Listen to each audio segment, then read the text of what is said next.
Today's webinar is going to be about inner source and open source program offices. We're very lucky to have Dirk on the line, going to present to us on the topic. In case you're not familiar with it, open source has a companion inside companies where open source methodology and practices are applied for internal innovation as well. Timely to talk about, especially as many companies are rethinking how they organize their open source program offices, or indeed just create them. Now, before we get started, as usual, I'm showing our antitrust policy notice. The Linux Foundation antitrust policy is available on our website. And if you're a member of the Linux Foundation, you can contact our counsel, Andy Updegrove, with any questions. Short version, we're very careful to make sure this is a safe, comfortable environment to collaborate in. Now, Dirk's presentation is pre-recorded, but the questions are live. He just messaged in the chat that you can ask him questions at any time. So as the presentation goes, feel free to do so. Also, of course, at the end of the presentation, we're going to be open to have questions and answers live in this particular room. The event is being recorded as usual, so we can share it with our global community. Now, let's bring together our video sharing and get the show on the road. If there's any issues with this clip, just let me know. Ideally, there won't be. But I do want you to jump straight to video issue or similar. So, without further ado, here we go. Hello everyone, and welcome to a short presentation on inner source software development and the open source program office. My name is Dirk Riele. I'm a professor of computer science at University of Erlangen, and I also operate a small consultancy. Today I'm going to talk about inner source, introduce it, and then put it into the context of open source software development. Now, inner source is very close to open source. It is the application of the open source software development principles within the corporate environment, within the company. So legally, you're not creating open source code, but you're using the methods of collaboration, but confined to your company. So you're not collaborating with outside parties, it's your own developers. We seem to have run into an issue here with a blue box overlaying the screen. I imagine this may be due to the video player in use, which is VLC because the file is in MKV format. I'm going to switch it around and attempt to play this video from YouTube. So give me a couple of seconds here while I do so, and we'll be setting off again in just a moment.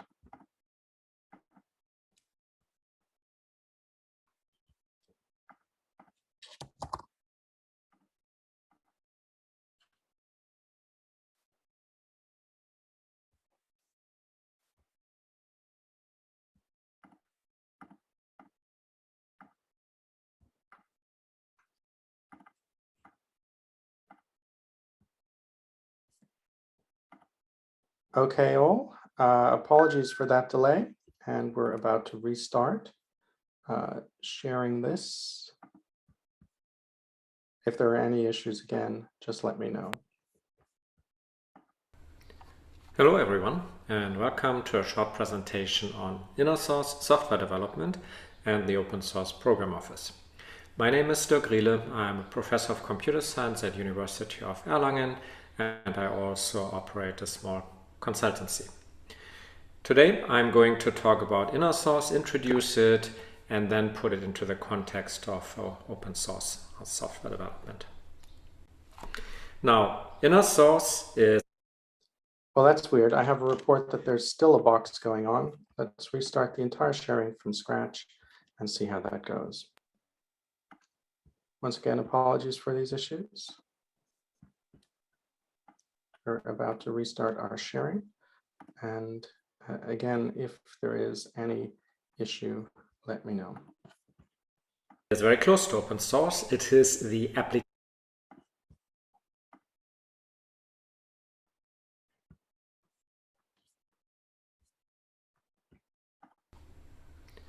Hello everyone, and welcome to a short presentation on inner source software development and the open source program office. My name is Dirk Riele. I'm a professor of computer science at University of Erlangen, and I also operate a small consultancy. Today I'm going to talk about inner source, introduce it, and then put it into the context of open source software development. Now, inner source is very close to open source. It is the application of the open source software development principles within the corporate environment, within the company. So legally, you're not creating open source code, but you're using the methods of collaboration, but confined to your company. So you're not collaborating with outside parties, it's your own developers within the company across the company internal silo boundaries that may exist. Inner source has been around for 20 years, so more than 20 years, and so we know a few things about it. What it means is that if you take an inner source approach, you should not hide the development artifacts. So make all your code repositories readable within the organization so that people can find it and take a look. You may want to promote your project, so not be quiet and silent in that corner, but rather really make others, show to others what you're doing and where your project is and so forth. Should someone show up at your doorstep, you welcome them rather than shoo them away. And you welcome any contributions because ultimately that's what you're doing. Like an open source, you want to get parties interested in your code base, into your projects, into your components, and want them to use your components and possibly even contribute. Because like an open source, with more users, with more contributors, your component will reach higher quality faster, it matures faster with more use. And that's what practitioners report about inner source. You get higher quality code components faster than with traditional software development approaches like agile methods. As people collaborate across the organization on shared reusable inner source components, they also improve knowledge sharing. They talk more to each other. Best practices travel faster from the remote regions of your company to some other region where otherwise you would never hear about each other, not even know other folks exist. Also at present, people involved in inner source are generally more satisfied as employees, not to underestimate these days. Effectively, it's better, faster, and cheaper software development that you're making possible by adding inner source to the way you develop software. As I said, 25 years and going strong. These are companies who tell us that they are doing inner source. There's the Inner Source Commons, a non-profit organization that you might want to join if you're interested, which serves as an exchange hub for best practices. And of course, my professorship and my team and I, we also help companies with inner source. Now, where does inner source really play? You don't do inner source for your custom one-off project, but rather inner source really works well for shared reusable components. And the difference to open source is that inner source code is considered competitively differentiating. That's why you don't make it open source code. If some piece of code is not competitively differentiating, really is just a cost factor, then you should make it open source. But if it is competitively differentiating, you need to keep it in-house and not make it open source. And then you get inner source. The closer you get to a specific application or product, the less reuse there obviously is, and most likely the less shared development inner source style.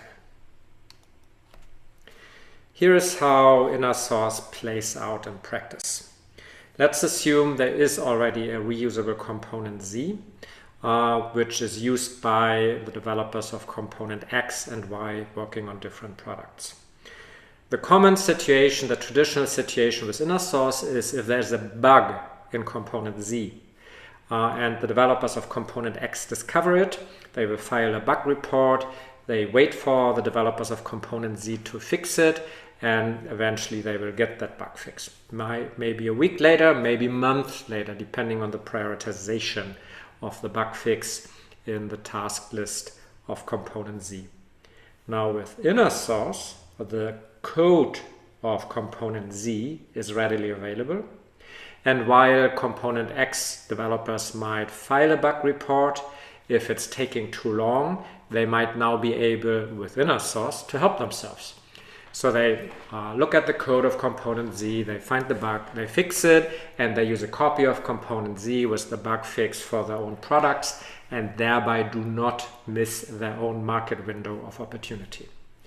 Naturally, they don't want to maintain that copy of component Z, so they will try to send back that bug fix to component Z, which under normal circumstances will just be too happy to receive that contribution and integrate that bug fix into its own code base, thereby relieving component X and anyone else from having to maintain a separate copy with the bug fix.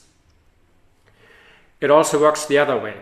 If component Z wants to change its interface, its API, for example, in the past, without inner source, it would mean a lengthy process of deprecating an old interface, bothering all dependent components to please update the use of the component Z until eventually there are no users of the deprecated methods. With inner source, the developers of component Z can see all the dependent code, and they can work with the owners of that code to change it to work with the new interface, all the way to using large-scale refactoring tools that the developers of component Z actually make the changes themselves in all the dependent component, thereby alleviating the need to keep around old deprecated interfaces that they really want to see gone any longer. So refactoring works the other way, from bug fixes from the component that everyone depends on to the dependent components. The really interesting part, though, for inner source is when different developers from different organizational units, A and B, X and Y, discover that there's a missing reusable component and that they perhaps should join forces to develop that component jointly. That's when inner source establishes new reusable components without you having to create another organizational unit. You're just doing it like in open source. Inner source scales. It's again not for the small detail, one-off function in some application. Inner source is about reusable components. So we have worked, my research group and I, and my consulting company and I, we have worked with various companies, and it was mostly on inner source and product line engineering. So the traditional setup inside almost all companies today, you can see here. In a product line, you have different products that are all more or less the same. They share 80-90% of the code base, but there's some variation. Product 1 is for the small market, product 2 for the medium-sized market, and product 3 for the large customers. And they all need those 80% shared reusable assets, and so they have a separate platform organization which develops the software they need, the platform, for them. That platform organization which develops the platform is a cost center. And our research has shown that it has so much pressure, usually, to deliver, but not enough people, that it's often, if not always, late. Why? Well, people working on the products find it easy to motivate more money for yet another developer because their product is close to customers. If they say, give me that one more developer, we'll get that feature out the door faster, and hence we'll make more money in the market, they have a deal. The platform organization is one step removed. It always has to argue, oh yeah, we will make everyone else more capable and faster eventually. That is not a strong position to argue for more resources. And so our research in our interviews with existing well-working product lines, we found over and over again, the platform organization does not have enough developers, is always a little bit late. They always never fully understand the requirements from the products because it's not the same people. It would be so much better if the people developing the products for the customers who really know their customers can bring the requirements as they walk in the door and so forth. So platform organizations are a good established way of developing reusable platforms, but Inner Source now is giving us an alternative. Now, if I were to go to talk to Siemens and tell them, replace your platform organizations with a collaborative Inner Source approach, I would be laughed out the door, rightfully so, because these platforms are cash cows, or the products built on the platforms are cash cows you don't change if they work well, and they often do. That's why you have the platform in the first place. You don't change that easily. So we are looking, and we have found situations where companies want platforms but cannot easily set up a platform organization. Let me come to that in a second. When we talk about Inner Source, we actually often need to make the case, do the companies who want to do Inner Source, will they benefit economically? To put euro signs on it, or dollar signs, or yen, and what have you, you need to measure data. So for the last years, we've been hard at work quantifying Inner Source.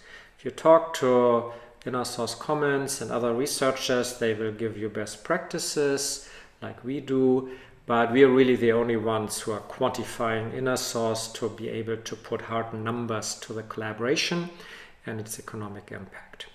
Here you can see an illustration of how code, that is intellectual property, flows from one organizational unit to another. Across silo boundaries, where previously these organizational units would not have collaborated because they are not assigned to the same project. So Inner Source involves contributing intellectual property to other people's projects. It's a whole different talk on how to deal with the social and psychological aspects of that, but I leave that to a later session.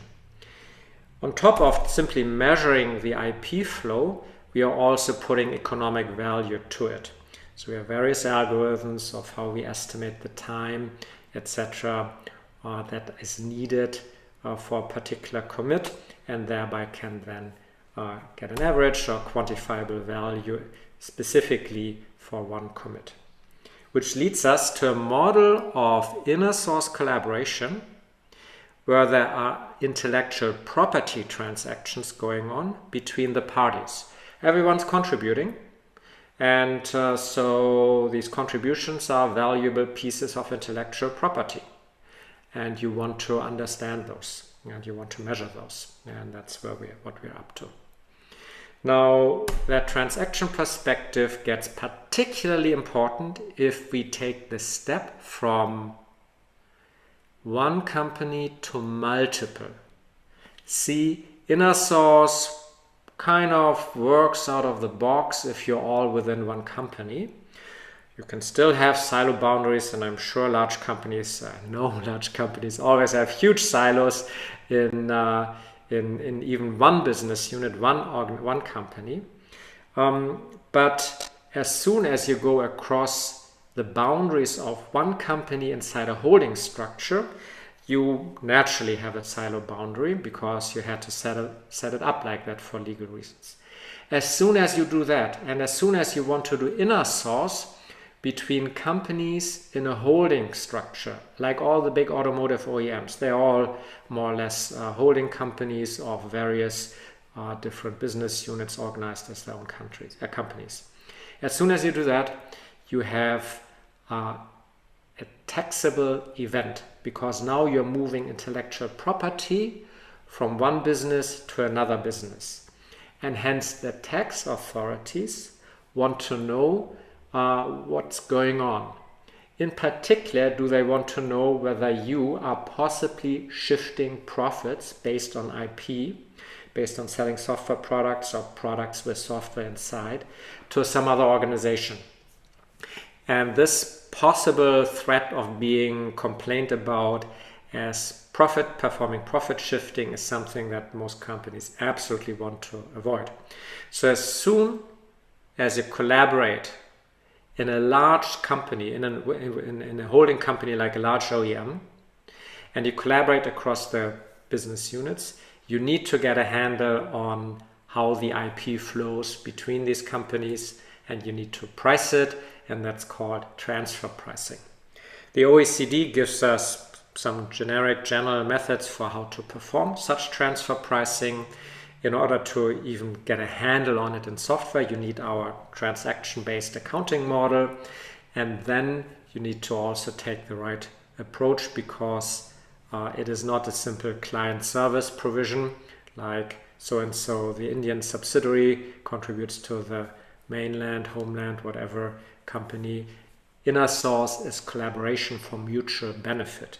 It is not a simple client service relationship. And so we are working on making the OECD methods work with our accounting model and our algorithms for determining economic value. And that then will make it possible to have inner source across company boundaries inside a holding company. So then inside that holding company, you do not have to set up a separate platform organization if you want a platform that's used by multiple companies inside the holding, but rather you can use an inner source approach. A simple example that many OEMs I'm aware of, or we've been working with actually, are undertaking is to have a safe and secure Linux kernel. That's a platform that many different business units, which are really separate companies, that they all need. Their requirements are all a little bit different, but it's still a platform with 80% of the shared code. Make it certified, scalable, and so forth, reusable, adaptable, configurable for the business units need.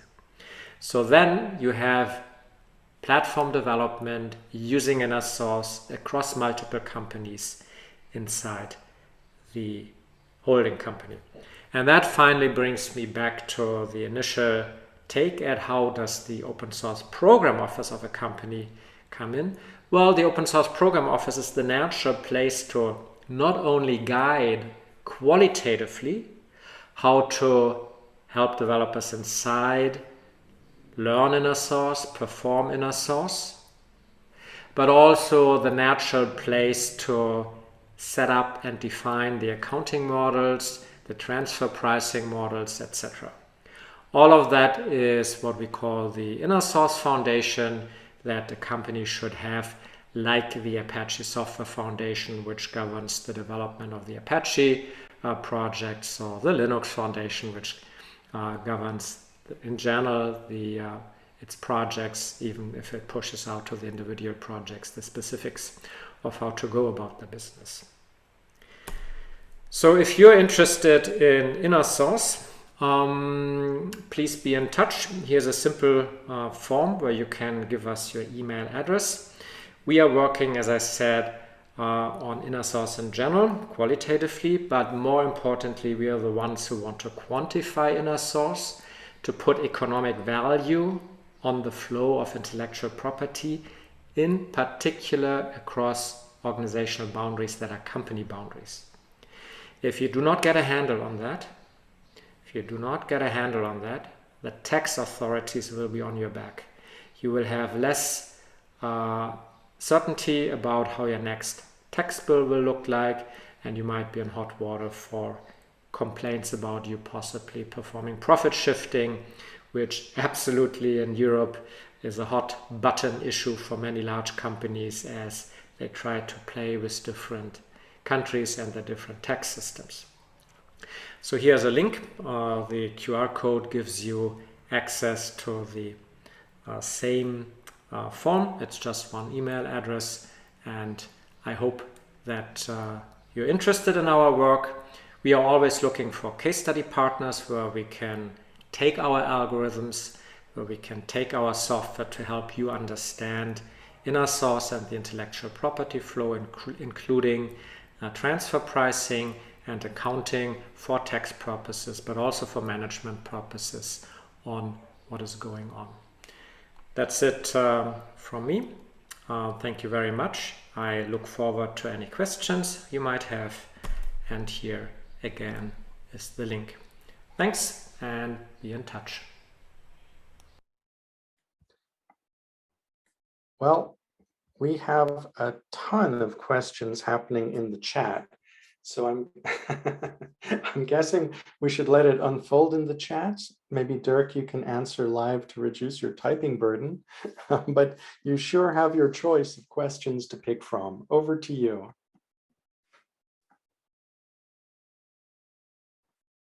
Oh, I'm just unmuting you now. 1 second. Unmute. You should hear me now. All right.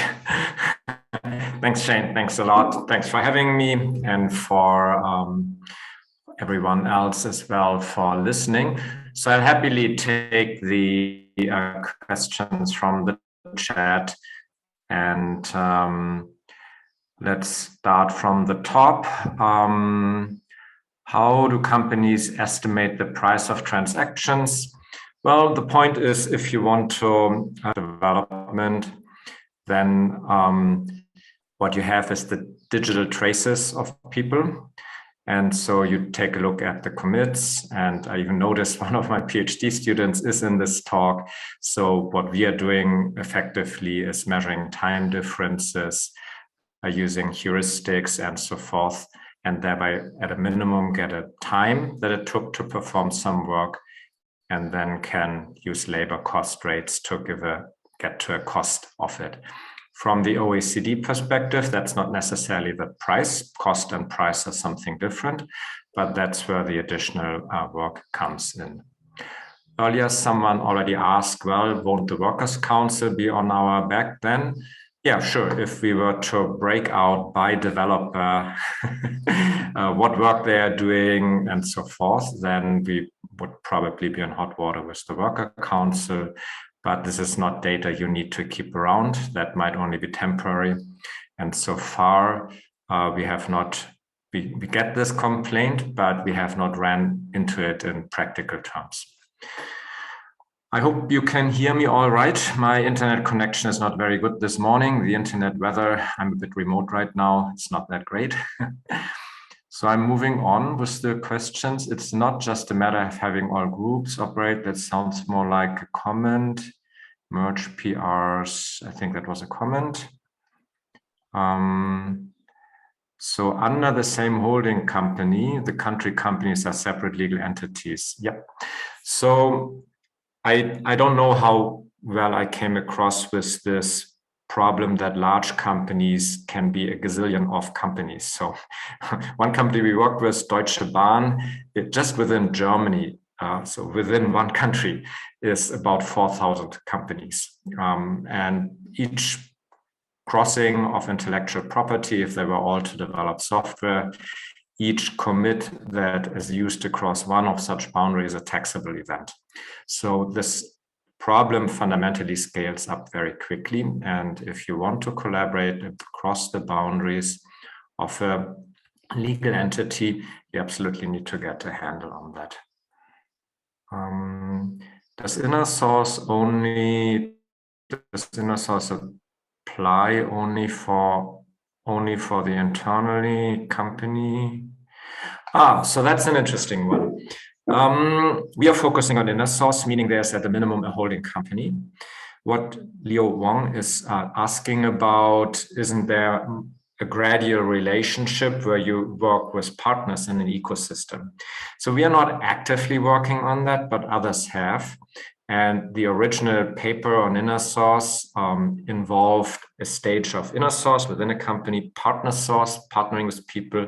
So setting up an ecosystem, but it's still limited in terms of who can access it. And finally, open source. So I would think that what we're doing for inner source can be extended to a partner ecosystem, downstream, upstream customers, whatever way you define a consortium. All right. Okay, so I sped through the questions, and maybe I was too fast, but maybe there are other questions. I guess, Shane, if you know people, maybe you can unmute them as well. Yep. And everyone has the question power to unmute themselves now, but we have a question coming in from Ninjoji-san at Toshiba. Will transaction pricing affect when engineers work remotely and cooperate each other around the world? Mm-hmm. I think behavior of developers differs, of course, if they are all in the same office or if they are working from home, and even more so than if they're in different time zones. But from the perspective of the work we are doing, trying to put numbers to it, I don't think it will make much of a difference, because all we look ultimately at is the digital traces in the systems, the commit, the timestamps, and so forth. Our algorithms try to account for working around the clock, working around the sun, all of these things. So they have heuristics and all kinds of conditions for, okay, now is end of day, or now comes the holidays, and so this is being incorporated. That makes sense. So one of my goals with this presentation is, of course, I gave you one example, which is the safe and secure Linux kernel, where we know that many different organizations have this challenge that they want this, and it's really a platform that they want, which goes across organizational boundaries. So it's not just a single component, it's really a whole platform. And I'm really interested to hear about more examples like that, that people might know. Other types of software where they say, oh, wow, yeah, our different business units, which are different legal entities, they all already have a redundant copy of the same thing, and it really would have been a good idea if it had been developed using inner source, or we don't have that yet and we want it as inner source in the future. The reason is that this is the cleanest situation to understand how inner source works and performs when compared with traditional product line engineering. So that's why I am really interested to hear about situations where people have such a setup of, again, safe and secure Linux kernel as a platform that many different business units need that are different legal entities. Now, Steve has a note here that one of the key aspects of open inner source is adopting open or persistent communication channels like Slack. And this means decisions are made into the open and recorded. And he notes that this helps with global work because the conversations don't have to be live. Do you concur with that perspective? Do you think that's kind of one of the primary solutions that really works? So I agree with Steve on the principles, which are that inner source has the same properties as open source. I did not focus on those here, assuming I'm talking to people or with people who know open source well. But I agree. You want open communication, which becomes open because it has certain properties. It's public, in this case, not to the outside world, but to the company, public within the company. It's usually written, it is archived, and so forth. These are key properties of good open communication.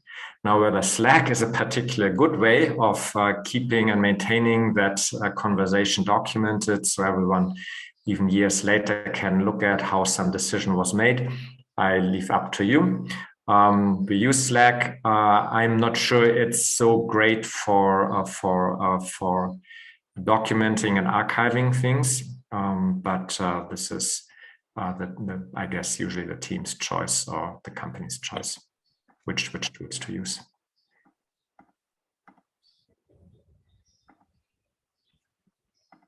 But open communication and open collaboration principles absolutely apply to inner source like they apply to open source. Makes sense. Now I'll just reminding you that this is your chance to lock this down. So if you've got any questions, you can ask them in the chat, but you can also unmute yourself and ask live. I do have one question as we come to end here, and it's related to the way that sometimes people have a feeling that inner source is not open source and therefore a negative thing. And the way I've communicated it is that companies are learning how to do open source style communication inside their corporate environment. Do you have any tips for messaging around this so that knee-jerk reactions don't cause a problem? So I think there are two important things in what you said.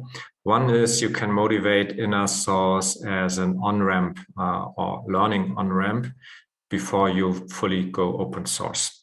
Actually, rightfully so. If you're not used to open source, it may be a new thing and may be hard to wrap your head around. So I can totally understand that it makes sense if people try inner source first. If they do something really bad or misbehave, then, well, the company knows, but at least it's not on the public internet documented forever. So inner source can be a good learning on-ramp, and we hear that a lot, that companies want to learn and prepare for open source by practicing inner source inside the company first. So that makes sense to me. However, inner source is not a worse version of open source. One of my early slides showed that inner source has a right of existence next to open source, and they both have different purposes. And the key to understand is that is to look at your functionality at the program code and ask yourself, does it make a difference to my business? And is that difference competitively differentiating, meaning I can sell more in the market, I have a better product or not? If some piece of code is purely a cost function or cost factor, then you really should make it open source. But if it does make a difference in the marketplace for your products, then I would not advise making it open source. I would keep it inside because, well, you sell more, you sell better, you have a higher quality product. So inner source should be reserved for competitively differentiating code, but not for code that everyone has. Now we have some extra stuff coming in. Kubota-san said that he thinks it's difficult to manage and operate inner source code and the software when it's commercialized. Do you have any inputs on that? I see a couple of very good questions here. So the first one that you just quoted. So inner source, actually it ties to a later question, still has a home, meaning there's a code repository, and then formally that code repository is under the purview of some organization. So it does not float in thin air. It still has a location, but there is an agreement around it that it doesn't logically exclusively belong to that organization. That organization is just providing that home for everyone. And so either you have informal rules of everyone can access it and it can't be cut off, or you even establish formal rules. So some companies have some sort of inner source license inside the company and across the holding and so forth. So there is still a regular project somewhere on some level, and you can apply and you should apply the development practices that you think are proper? It was actually a very good question on, say, certification earlier. How do we ensure that an inner source component serves its purpose? Well, the people who are putting in the work have a purpose for that component. They have a use. And it's like an open source. If you need that component, so you're usually contributing, first of all, you're using, but you start contributing if a component is really important for you. And as it's really important for you, you want to make sure it works for you. So your use case is maintained, and hence you will certainly try to ensure there's a process around all the important aspects, certification and documentation and compliance, if those are requirements for you to maintain your use case. Same applies to what is the software development process and how is it managed. If a company has certain requirements, if people or managers have been trained in a certain way and a certain process is required, maybe that's probably what you will also want to apply to the development of a certain component.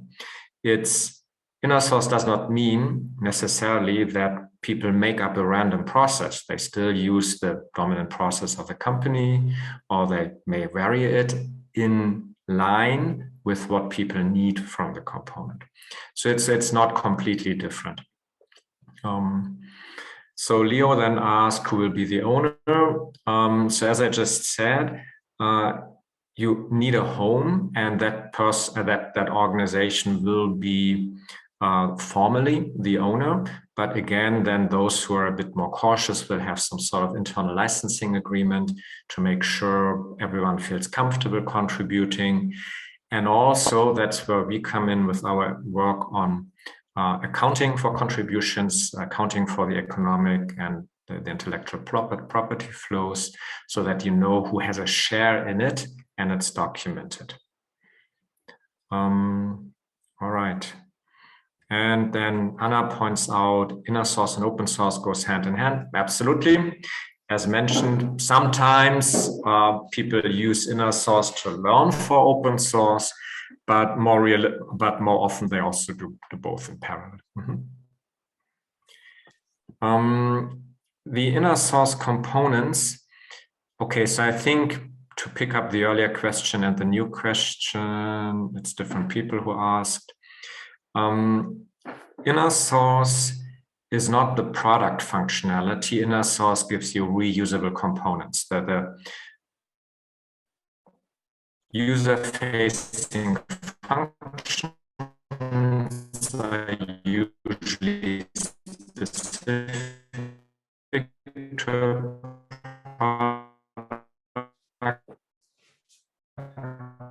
Dirk, I think your internet is pausing there.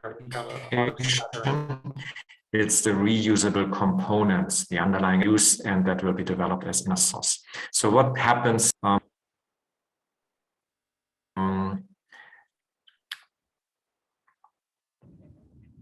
Is the audio bad? Okay, so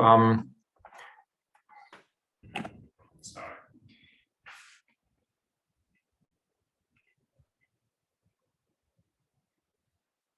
I think these are better now. They're a lot better now. Okay, so let's give it a final try then. If you have a commercial product and inside are shared reusable components developed inner source, you will usually have to invest with your developers to make sure that these components are useful to you and are by your own people supported effectively.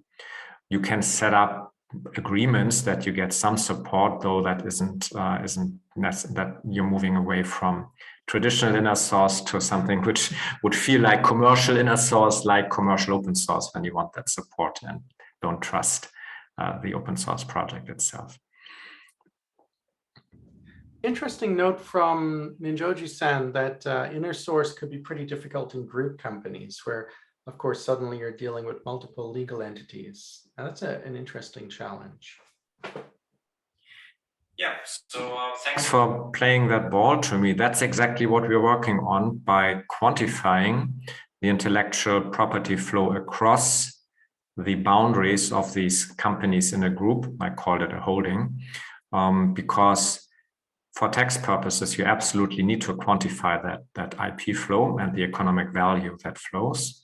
And if you are interested in solutions to these challenges because you want to scale inner source to a group company, then please talk to us, because we are always looking for more case studies, basically companies to work with, where we can take our algorithms and see whether our solutions work more broadly than before.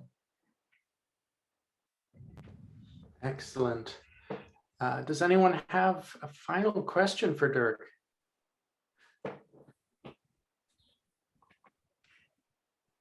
All right, if there's no final questions, thank you for being so generous with your time today. Really appreciate it. And I think the people who catch up on the recording will also find it super useful. Everyone, Dirk has shared his address in the chat. And of course, if you want to get in contact at any time, just let me know as well. Okay, all, take care. Perfect. Have a lovely day. Good, Shane. Be well. Stay safe.